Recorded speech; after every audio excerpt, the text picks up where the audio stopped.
ফের কুমিরের আতঙ্ক কানলায়। কানলা ফেরিঘাট সংলগ্ন এলাকায় ভাগীরথীতে বুধবার সকালে দেখা মিলল কুমিরের। উল্লেখ্য, কয়েক মাস আগেই কানলা ভাগীরথী সংলগ্ন জাপট এলাকায় বাড়ির উঠানে চড়তে দেখা গিয়েছিল কুমিরকে। তারপরই আতঙ্ক হয়ে পড়ে এলাকাবাসীরা। ফের ভাগীরথীতে কুমিরের দেখা মেলায় আবারও সেই আতঙ্কে আতঙ্কিত স্থানীয় এলাকার বাসিন্দারা। জানা গেছে, এদিন বুধবার সকালে আচমকায় ভাগীরথীতে ভেসে যেতে দেখা যায় কুমিরটিকে। নদীর পাড়ে থাকা বাসিন্দারা ভাগীরথীতে কুমিরের বিচরণের দৃশ্য ক্যামেরাবন্দি করে। এরপর থেকে আতঙ্ক বেড়েছে ওই এলাকার বাসিন্দাদের মধ্যে। কানলার ফেরিঘাট কর্তৃপক্ষকে তরফ থেকে মাইকিং করে সতর্ক করা হচ্ছে যে কেউ জলে নামবেন না। কুমির দেখা দিয়েছে ভাগীরথীর জলে। পুচার ঘাট কর্তৃপক্ষের পরবর্তী সময়ে ঘটনাস্থলে উপস্থিত হন কানলা পৌরসভার পৌরপতি তপন পয়েল। তিনি পুরো জায়গাটা পরিদর্শন করে দেখেন এবং এলাকাবাসীকে আশ্বস্ত করেন। তিনি জানান, বিষয়টি নিয়ে বন দপ্তরকে খবর দেওয়া হয়েছে। এখন সোমেন হালদার ও জয়গোপাল ভট্টাচার্য কি জানালেন তা শুনবো। কানলা থেকে রিপোর্ট কমল বরা, MBS নিউজ। কালনা ফেরিঘাটে পুনরায় কুমির দেখা গেছে। যে সকল যাত্রীরা কালনাঘাট এবং মিশ্রমোহন ঘাটে স্নানের উদ্দেশ্যে আসছেন তাদেরকে সতর্ক করে বলছি, তারা খুব সাবধানে জলে নামবে, কারণ জলে কুমির দেখা গেছে। জলে স্নান করবেন খুব সাবধানে, কারণ যে কোনো মুহূর্তে একটা ঘটনা ঘটে যেতে পারে। তাই ওপারে যারা স্নান করছেন বা এপারে যারা স্নান করছেন প্রত্যেকেই সাবধানে জলে নামবে। জলে না নামলেই ভালো হয়। কালনা ফেরিঘাটে পুনরায় কুমির দেখা গেছে।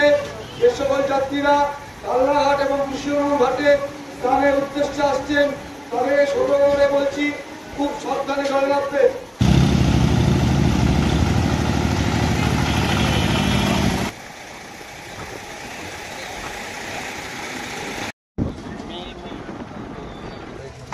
ওখানটাই না অনেক সব ফটো মতো সব দিয়েছে, ছবি আছে, ছবি রেখে দিয়েছে।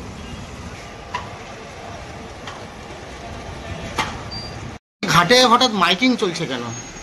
ঘাটে মাইকিং চলছে হঠাৎ করে। আবার আমাদের এই যেখান দিয়ে ভেসেলটা যাতায়াত করে, লঞ্চ যাতায়াত করে, ওখানে হঠাৎ একটা কুমির ভাসতে দেখা গেছে।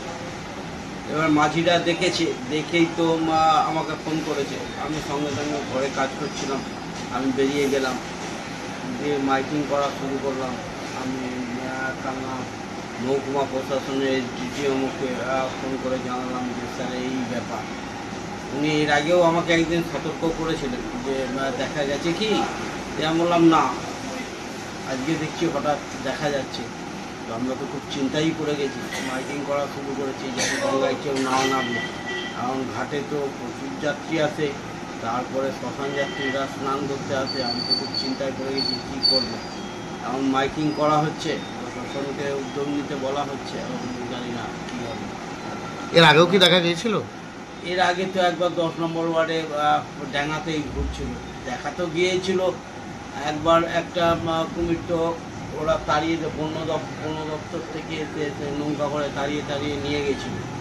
পরবর্তী ক্ষেত্রে আবার একটা আমাদের পালপাড়া ঘাটে দেখা গেল, পালপাড়া বাড়ির উঠোনে চড়ছে, এরকম পরিস্থিতি হয়েছিল। সেই কারণে এখানকার লোকজন তো আতঙ্কিত এটা দেখার পরে। আমরা এখন কী করবো কিছু তো ভেবে পাচ্ছি না।